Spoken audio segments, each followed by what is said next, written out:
In the beginning, God created the heaven and the earth was without form and void, and darkness was upon the face of the deep, and the Spirit of God moved upon the face of the waters.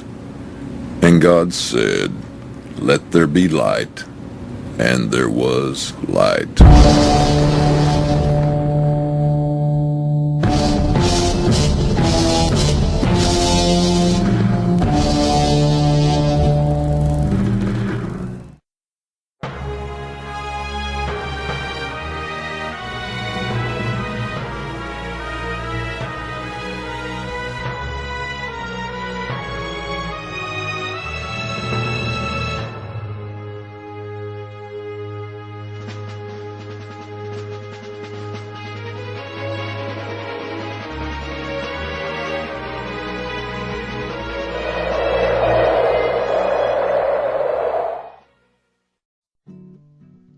In the beginning, there wasn't Taco Bell. There wasn't Pizza Hut. There weren't even humans. No handsome actors, dubstep, or the BBC. Just a wonderful world created by God.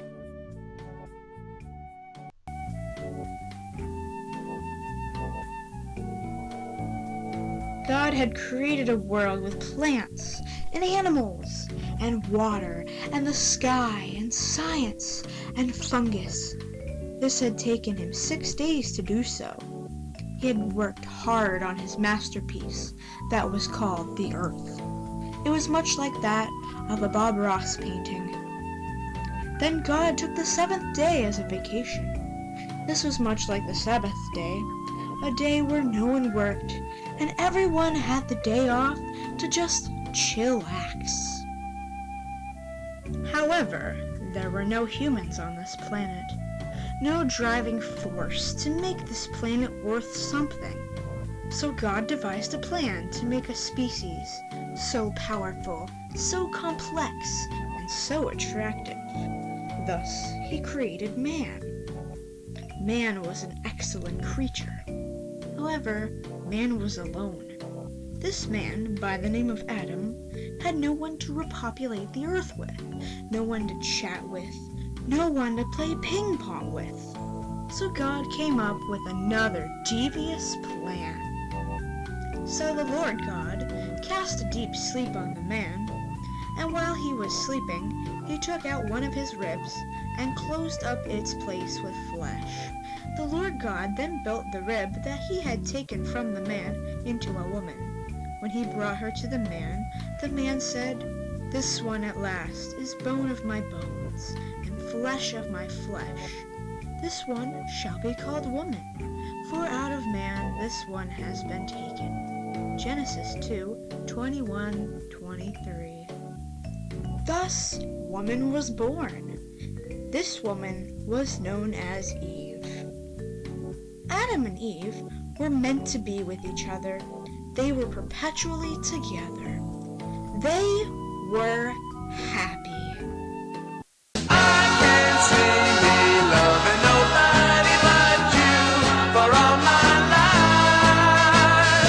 When you're with me, baby, the skies will be blue for all my life.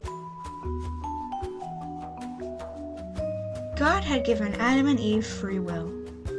Adam and Eve had privileges unlike the other inhabitants of the planet Earth.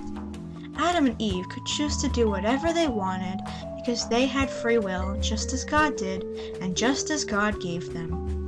However, God told them to never eat of the tree of life because that tree had some bad juju. However, there was a despicable being by the name of Satan. Satan showed up in the form of a serpent. This serpent was a monster. Satan had the power of free will. However, he put it to bad use. He rejected God and became a power-hungry executive. From that point forward, the serpent was the foe of God and wanted to do anything to thwart God with his evil clutches, even though he was a serpent and didn't even have clutches. Now the snake was the most cunning of all the wild animals that the Lord God had made. He asked the woman, "Did God really say, 'You shall not eat from any of the trees in the garden'?" The woman answered the snake, "We may eat of the fruit of the trees in the garden. It is only about the fruit of the tree in the middle of the garden that God said, 'You shall not eat it or even touch it, or else you will die.'" But the snake said to the woman, "You certainly will not die. God knows well that when you eat of it, your eyes will be opened, and you will be like gods who know good and evil." The woman saw that the tree was good for food and pleasing to the eyes, and the tree was desirable for gaining wisdom. So she took some of its fruit and ate it, and she also gave some to her husband, who was with her, and he ate it. Genesis 3:1-6. Thus Eve was tempted by the great demon Satan to take the fruit of temptation. Eve had been told not to because of the fact that there was bad juju in that tree. God knew that the tree of knowledge would ruin Eve's mind, and she would find out about all the things that are wrong that God didn't want his precious humans to know about. However, the serpent was one tempting dude, and Eve was pretty much the most naive person, and she was a blonde on the inside, thus she wasn't really too smart.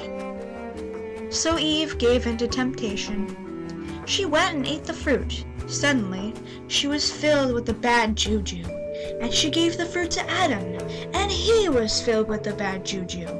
God knew something was wrong because the feng shui in the Garden of Eden had a bad aura about it. God was not happy with the two lovers. They had hid from God because they were ashamed with the knowledge they had acquired. God wasn't in the mood for a game of hide and seek for his precious humans. Not to mention, he was all-knowing and knew where they were anyway. "I told you too not to eat of the tree of knowledge." "It was the serpent. He made us." "Yeah." Excuses, excuses. Then the Lord God said to the snake, "Because you have done this, cursed are you, among all the animals tame or wild. On your belly you shall crawl, and dust you shall eat, all the days of your life. I will put enmity between you and the woman, and between your offspring and hers. They will strike at your head, while you strike at their heel." To the woman he said, "I will intensify your toil in childbearing. In pain you shall bring forth children. Yet your urge shall be for your husband, and he shall rule over you."